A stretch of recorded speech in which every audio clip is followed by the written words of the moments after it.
Besides, would he ever feel ready again? He wrapped his fingers around a lamppost and rested his forehead, slick with sweat even in these temperatures, on the freezing metal. Stomach acid and cheap rum burned his throat. He narrowed his world to the small, achievable goal of not throwing up, then straightened and sucked in a great icy breath, imagined it filling him to his fingertips. It'll come back.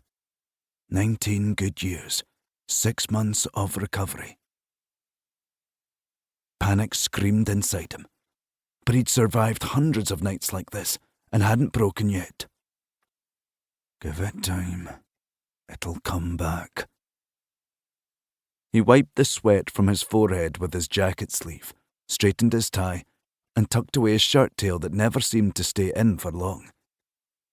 He forced his feet to move, crept closer to the junction. From the shadows under the trees, he studied the scene. An ambulance sat a few yards beyond a dark, crumpled mass on the road, at the entrance to the estate. No details visible, yet. Not from this safe distance. One step, then one more. You've got this. 2 paramedics worked, heads down, and a uniformed constable watched, a clipboard under one arm, stamping his feet and rubbing his hands together. The white puffs of his breath came short and fast. Malkie heard the rustling of the high-vis jackets and occasional brief instructions. They spoke in calm, efficient voices, focused on the poor bastard they fought to save.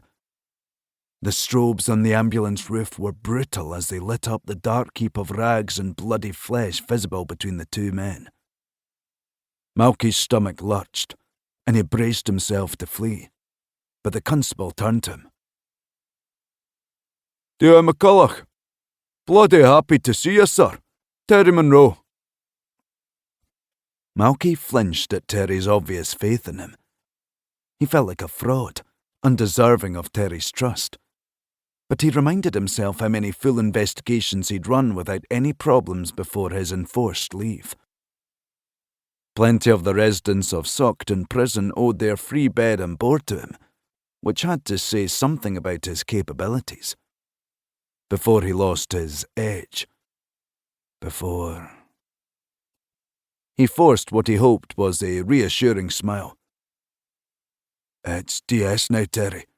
And call me Malkie at this time of the night, okay?" "Sorry, boss." Terry was less than a year on the job, and this one looked to have him rattled. Shallow breaths and a tremor in his voice. Must be a bad one. First responders always got the shitty end of the stick. In Terry's nervous words, Malkie found a crevice to dig his fingers into, something to anchor him, save him from a sickening fall that gaped beneath him. Somebody needed him. Here, now. He had a purpose, a use. This was his world, a job where even in his fragile state he could make a difference. We do what we can, as his mum used to say. Before the accident, before the nightmares started. The nightmares you brought on yourself. He shut the thoughts down before they could set him off.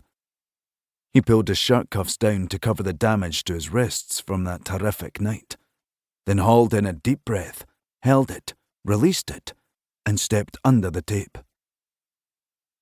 "What do we have, Terry?" "RTC, sir.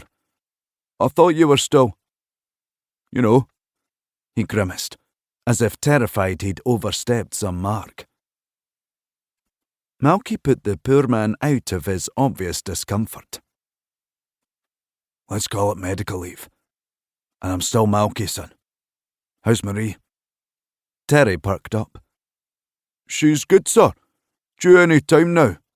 Knackered and grumpy, but gorgeous with it, obviously." "Another one? You're going to need more overtime, mate." He shook Terry's hand, found it icy and trembling.